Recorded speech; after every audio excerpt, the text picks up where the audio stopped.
Bonjour à tous, on se retrouve pour une nouvelle vidéo en détection. Donc là, on sera sur des étendues de champs. On va essayer de faire des nouvelles trouvailles. Le terrain, vous le connaissez déjà parce que c'est un terrain qu'on a déjà détecté. On a été sur les forêts à côté, là où on avait retrouvé les éclats d'obus et les pointes de flèches et toutes sortes de choses. Donc là, je vais vous présenter une nouvelle machine qui vient de la société Minelab. C'est une Vanquish 340 si je dis pas de bêtises.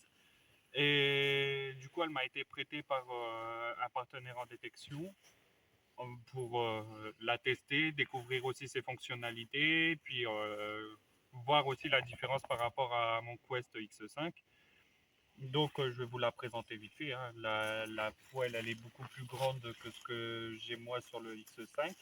L'avantage, c'est qu'elle est télescopique, donc moins de galère pour pouvoir la régler à notre hauteur. Le manche, il est en S, donc plus facile pour manier. Et les réglages et les discriminations sur l'écran sont beaucoup plus simples que ce que j'ai moi sur le Quest.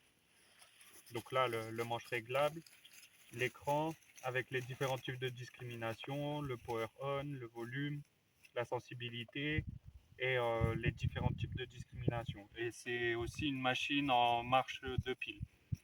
Donc en sachant qu'elle a 36 heures d'autonomie de ce qu'il m'a expliqué. Donc elle est beaucoup plus longue que ma Quest qui elle est sur batterie. Donc c'est beaucoup plus avantageux aussi. Et voilà. Donc on va l'allumer, mettre tout ça en marche et puis commencer à détecter. A tout de suite.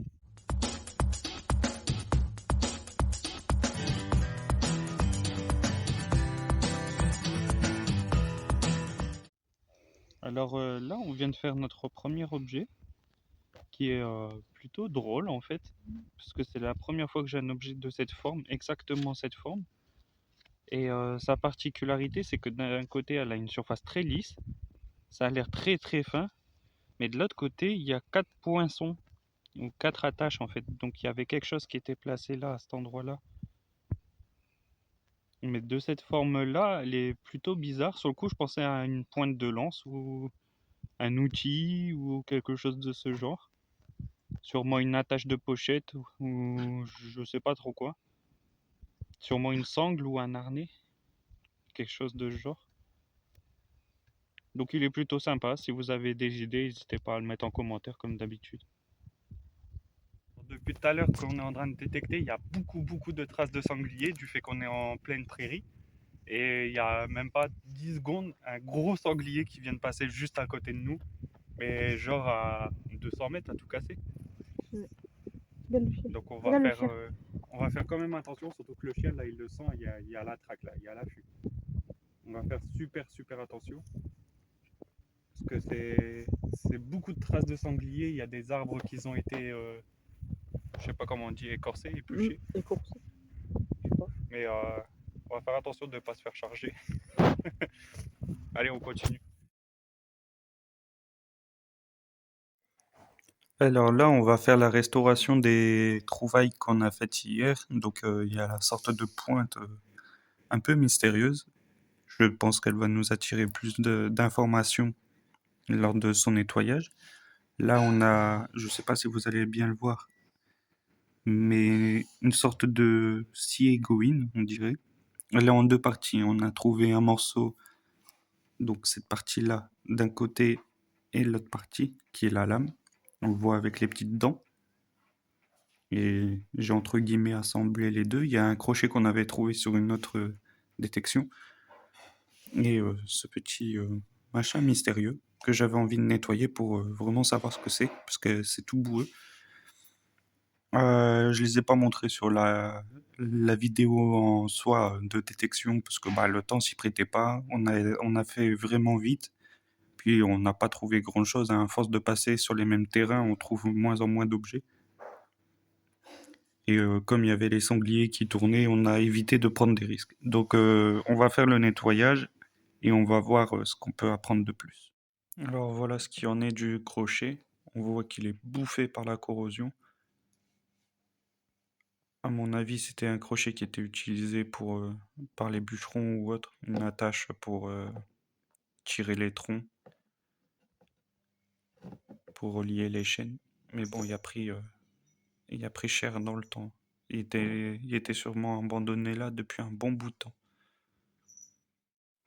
Alors voilà le petit objet qui a été nettoyé.